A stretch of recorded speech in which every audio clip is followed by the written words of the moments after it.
Hello guys, welcome to a new video from the channel. This time we check how to install Roblox Studio on Linux. So let's start. So following this step surely you will do it. So the first one is disable composing in your environment, especially in the KDA plasma system settings. So you have to display and monitor and compositor turn off. So in one configuration, enable virtual desktop with the same resolution as the screen.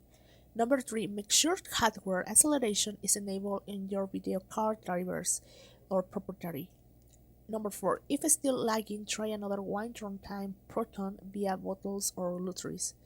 So you can still doing it and check if it's working on Linux because sometimes it has a problem. So please check and don't end these steps that I give you.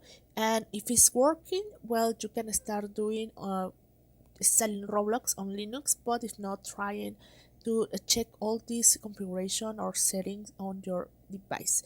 So guys, well, I hope this works for you. Thank you for watching this video. Remember to subscribe and give thumb up to this video.